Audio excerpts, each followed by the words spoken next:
밖에 없어요. 우리나라에서 소비가 되는 게 아니라 세계로 소비를 시켜야 돼요.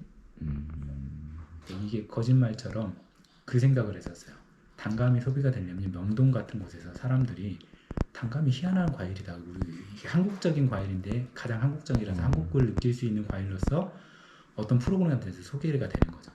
근데 우리 그런 얘기 있잖아요. 이렇게 겨울에 눈 덮인 산에 나무에 감 하나 이렇게 홍시 매달려 있는데 아버지에게 그 뭔가 뭐 좋은 걸 그 먹여드리고 싶어가지고 아들이 막 해먹고 다니다가 그거 하나 따가지고 갖다 드리는 모습이나 이런 것들이 어떻게 회자가 되느냐에 따라 가지고 사람들이 대한민국 대표하는 과일로도 갈 수 있는 게 단감이에요.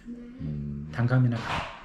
그러니까 단감은 세계적으로 재배하는 지역이 아주 적고 단감의 생산량의 거의 대부분을 우리 한국에서 생산하고 있어요. 전 세계 생산량의 글쎄요, 제가 일본의 생산량을 지금은 잘 모르겠는데 이 전까지만 해도 전 세계 생산량의 한 7할 정도가 한국 생산량이었던 걸로 기억을 해요. 그러니까 단감 자체가 재배 지역이 진짜 좀 너무 한정적이긴 하죠. 이게 작으니까. 또 일부 지역에서만 굉장히 이게 귀한 과일이라니까. 다른 데서는 다 떫은 것만 먹어. 근데 떫은 걸 먹을 수가 없으니까 얘네를 갖다 놓고 탈삽이라는 과정을 거쳐가지고 약품 처리를 하는 거예요. 물론 그게 우린다고 하죠. 우린다고 할 수 있는데 이게 소금물인가? 소금에다가 해도 되고 방법은 여러 가지예요. 따뜻한 물에 넣어도 되고요.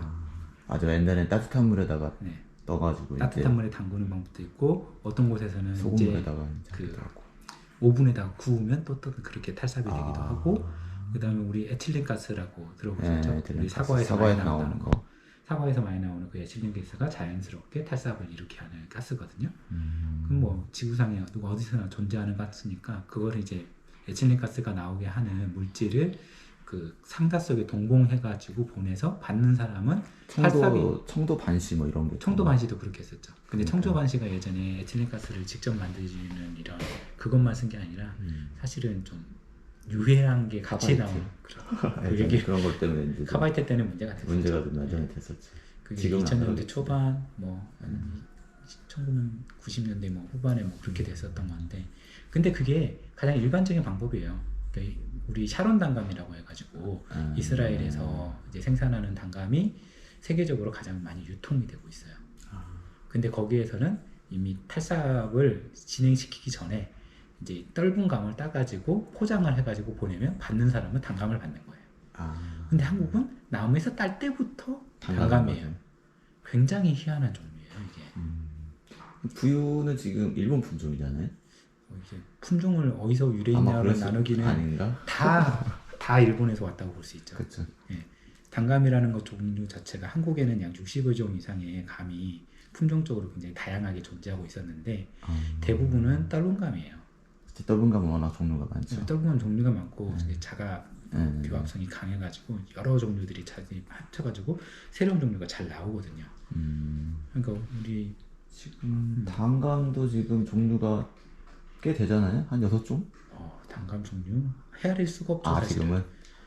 지금은 우리가 뭉뚱그려서 부유라고 부르는 부유. 그 종류 자체도 사실은 알고 보면 그 안에서 종류가 굉장히 많이 갈려져 있고요. 그렇구나.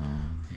지금 뭐 여러 가지 뭐 태추니 뭐 조추, 서촌조생, 귀추, 뭐 서촌조생, 부유, 너무 차량. 많아요. 단감이라고 불리는 종류 자체가 근데 대부분은 일본에서 이미 어느 정도 이제 개발이 된 품종을 한국에 와서 다시 정착한 것들. 뭐 태추 같은 경우가 가장 대표적이고. 일본 사람들은 이제 딱딱한 감의 품종보다는 좀 더 부드러운 감의 품종을 선호하기 때문에 그쪽으로 특화된 품종을 찾아가지고 한국 사람들이 먹기 시작한 거. 그래서 이제 태추를 누구는 뭐 배감이다. 배처럼 이렇게 약간 서걱서걱하니 식감 자체가 먹기가 쉽고 당도도 좀 높고. 근데 누구는 이제 그런 것들이 이제 감을 좀 딱딱하고 이렇게 단단한 맛에 먹는 사람들이 있거든요. 왜냐면 단감은 단단해야 신선하다는 이런 등식이 좀 성립을 해요. 반대로 이제 이게 물러지면은 홍시처럼 맛이 없다. 그래서 이제 단감을 이 단단한 것과 단맛을 같이 이렇게 혼용하는 그런 이제 기억을 가지고 있는 사람들에게는 태추라는 감이 약간 좀 이상해 보일 수도 있고. 근데 그것도 일부에 지나지 않기 때문에 대부분은 뭐 상관없어요. 근데 감은 향이 굉장히 약하죠. 뭐 이렇게 신맛이 나는 것들이 보통 이제 향이 강한데 그냥 단맛만 좀 나고 있기 때문에 지금 우리가 젊은 층이 소비하는 과일의 패턴에서 보자면 가장 밑에 안 사 먹는 과일. 단감 농사의 미래가 별로 없네. 아, 미래는 있을 수 있어요. 아 그래? 젊은 사람들이 별로 안 좋아하면 미래가 없는 거 아니야? 한국 사람들은 안 좋아해도 돼.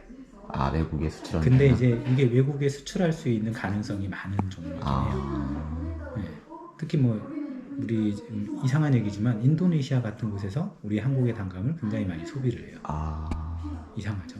그러니까. 물론 이제 유통 과정 속에서 여기는 이제 단감 자체가 냉장 유통을 해야 되고 냉장하는 온도가 뭐 일반적인 뭐 2도 3도가 아니라 영하 1도, 영하 1.5도 이렇게 되기 때문에 실제로 이제 신선한 상태에서 소비하기가 굉장히 어려운 게 또 있어요. 근데 이제 소비지가 열대지방이라는 게 좀 아이러니하긴 하죠.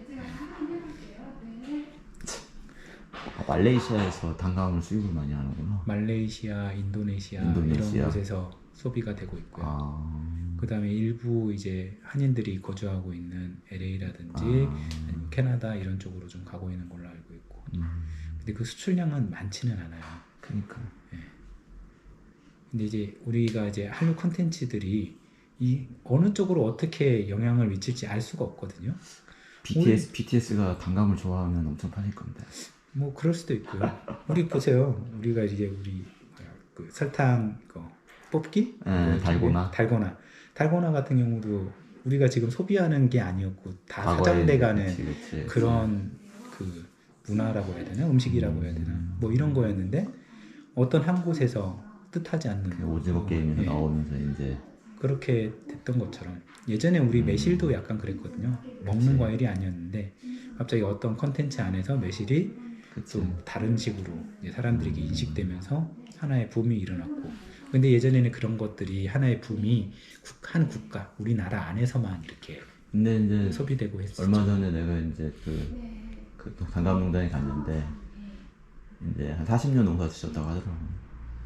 근데 이제 누구한테 물려주거나 아니면 그거를 질 사람이 있어야 되는데 질 사람도 없고 자녀분들은 이제 할 사람이 없고 뭐 어떻게 할 거냐고 물어보니까 그냥 방치하겠다고 하더라고요. 어차피 할 사람도 없고 하니까. 그래서 농사 질 사람이 없어서도 조금 많이 줄어들지 않을까 싶기도 하고, 그래도 방치되어 있는 단감 농장이 많잖아요. 엄청나죠. 단감 농장은 두 가지 이유로 사라져가고 있거든요. 근데 단감 농장이 입지적으로 항상 이렇게 산 비탈진돼 있기 때문에 그 이런 도시에 가까운 곳에 있는 농장들은 대부분 이제 개발되면서 사라져가고, 그 다음에 좀 이게 시골에 좀 멀리 떨어져 있는 것들은 노령화, 사람이 그걸 가장 안 팔리는 과일이에요, 사실. 가격도 가장 싸요. 우리가 알고 있는 과일 중에서 가장 싸고 가장 안 팔리는 과일이기 때문에 이거를 노동력 이상의 생산성을 가지기가 쉽지 않거든요. 그냥 자기가 투입된 노동력 이상의 어떤 부가가치가 없는 과일 중에 하나는. 현재는 그렇습니다. 한국에 그대로 이게 그냥 고착화된다면 뭔가 쉽게